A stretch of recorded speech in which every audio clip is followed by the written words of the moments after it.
We're quite proud of the progress we have made. But this is the point where we are now, where we begin to translate those reforms into results. Nigeria has done some very painful reforms in the last few years, and I think there's been a general understanding that they've been successful. When will we know that Nigeria has moved from stabilization to growth?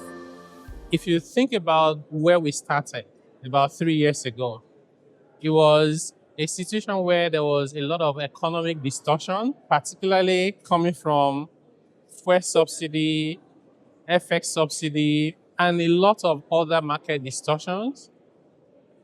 To be able to deal with that, you would necessarily have to get a situation of volatility. You remove subsidy, fuel prices will go up, transportation is affected, logistics is affected, price pressure, inflation, right? So those things would happen. And those are the short-term pains that we needed to go through. And then after that was the stability. Now we've had that economic stability. We've seen moderation in inflation until recently, no thanks to Iran war. We've seen the foreign exchange rate stabilize and, in fact, steady appreciation over the past couple of years. We've also seen growth, modest growth, but increasing. So we believe that we are now at a point where we're moving from stability to growth. To be able to get to real growth, we need to unlock some factors. One of it is to do with power, infrastructure more broadly.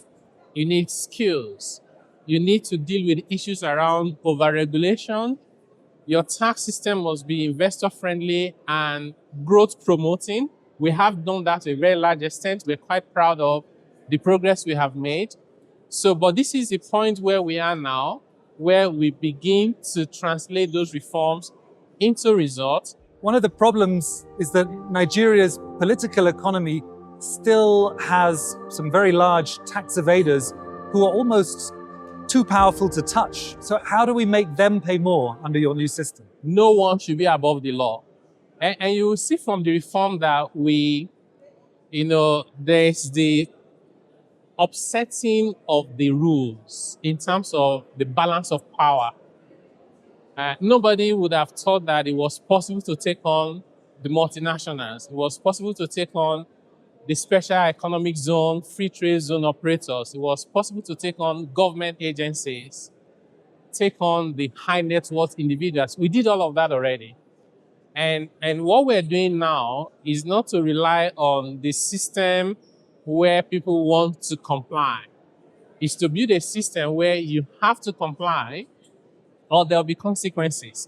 So we have introduced fiscalization.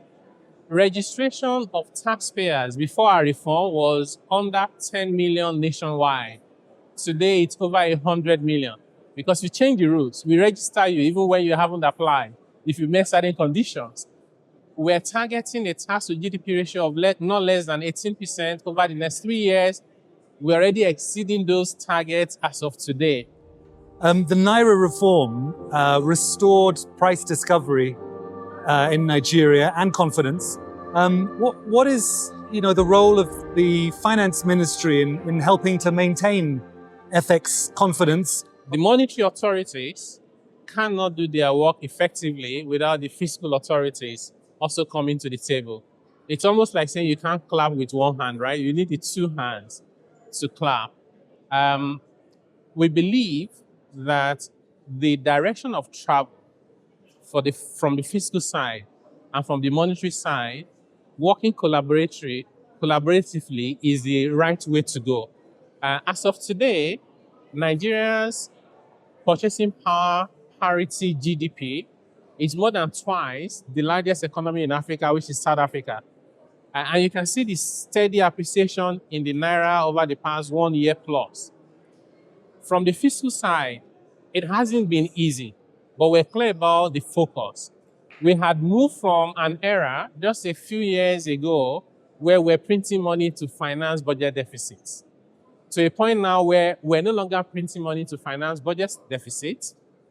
At the same time, because we're fighting inflation, the rate at which government borrowed had literally increased by almost threefold, from about 8% to 24% until recently that is beginning to moderate. So there has been more pressure around deficit financing and the cost of debts. We are not printing money to spend. Tax revenue mobilization will not happen overnight. It's taking longer time. There's a real desire, I think, to not just stabilize but industrialize in Nigeria. How do we avoid creating a new generation of rent seekers? How do we keep focused on productive industrializers like Dangote, like Bua? Yeah, I think it's a delicate balance. Protection is a form of tax on the people. But if you do that for a short period of time with a clear roadmap as to how you get to a point where you can be competitive without protection, then that's okay. If you have to protect for 10 years, 20 years, it doesn't make sense. Maybe you shouldn't even be doing that at all.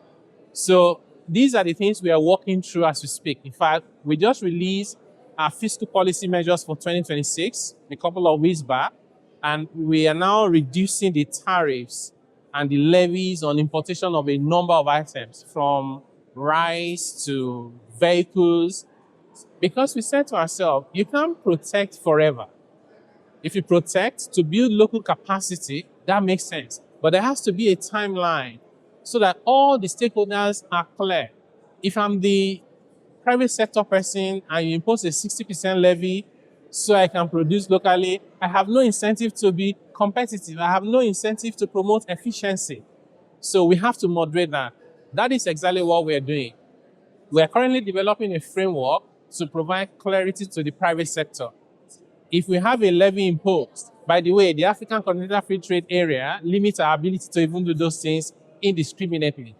The 3% we have where we can apply protection locally are the areas where we believe that we need to do carefully, either because you're trying to protect local jobs, you're developing skills, or maybe you are not currently competitive because of circumstances that are domestic to your country. You're heading into a volatile election period. Let's assume this administration wins. What for you are going to be the priorities? It's to deepen the reforms. One of the reasons why Mr. President said, I know where you should go next, go to Ministry of Finance, is because he wants us to do bigger reforms around the fiscal space, both in terms of not just how we raise revenue, but how we spend our money, how we finance deficits, and even how you deal with issues around subsidies. Do you want to do conditional transfers? How do you look after the vulnerable people? How do you ensure that you don't leave anyone behind? Reducing inequality. Mr. President has priority for transformative projects. And some of that you already know, from rail to ports to coastal roads and everything in between. But beyond that, it's also the whole philosophy that we do not have sufficient capital in the public sector to finance our development. So all of this is what we are working on.